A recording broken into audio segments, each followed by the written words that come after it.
एक बार की बात है कि कुछ झिंडों का शिकार की तलाश में उड़ते उड़ते एक ऐसे टापू पर जो समुद्र के चारों तरफ से घिरा हुआ था।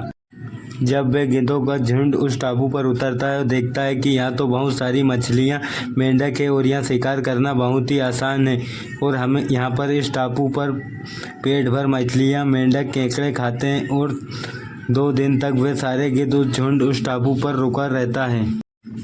अब सारे गिद्ध को वह जगह बहुत पसंद आ गई थी और उन गिद्ध में से किसी भी गिद्ध का वहाँ जगह छोड़कर जाने को तैयार नहीं था, क्योंकि उन गिद्ध को शिकार करने के लिए ज़्यादा मेहनत करनी नहीं पड़ रही थी। सारा सब कुछ उन्हें बिना मेहनत के उस टापू पर मिल रहा था और उस टापू पर बहुत ऐश कर रहे थे।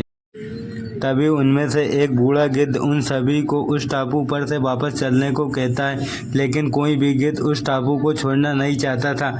इसलिए उसमें बूढ़े गिद्ध को वापस चलने के लिए मना कर दिया। उस बूढ़े गिद्ध ने उस टापू से चला जाता है और तकरीबन 1 साल के बाद वह बूढ़ा गिद्ध उस टापू पर वापस आता है तो उस टापू का नज़ारा बहुत ही भयानक और दर्दनाक हो चुका था।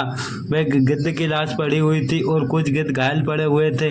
यह देखकर बूढ़ा गिद्ध हैरान हो गया। उससे एक घायल गिद्ध से पूछा कि तुम्हारी ऐसी हालत किसने की है? तो उस घायल गिद्ध ने बताया कि आपके जाने के बाद हम सब स्टे पर बड़े ही मज़े से ज़िंदगी जी रहे थे, लेकिन अचानक एक दिन एक बड़ा जहाज इस टापू पर आया। उस जहाज से बहुत सारे चीते निकले।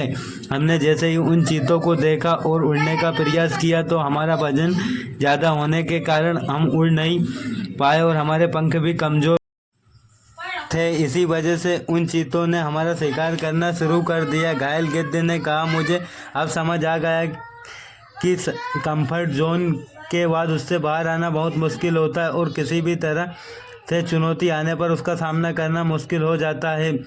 तो दोस्तों, इस कहानी से हमें ये शिक्षा मिलती है कि जो लोग कंफर्ट जोन को अच्छा समझते हैं, बाद में वही कंफर्ट जोन उनके लिए मुश्किल बन जाता है। और जिस इंसान की ज़िंदगी में चुनौतियाँ, मुश्किलें आती रहती है, असल में वही इंसान जिंदा है। और जब तक चुनौतियों का सामना करते रहोगे, जब तक ज़िंदगी में आगे बढ़ते रहोगे। वीडियो पसंद आई हो तो लाइक करें, शेयर करें, सब्सक्राइब करें।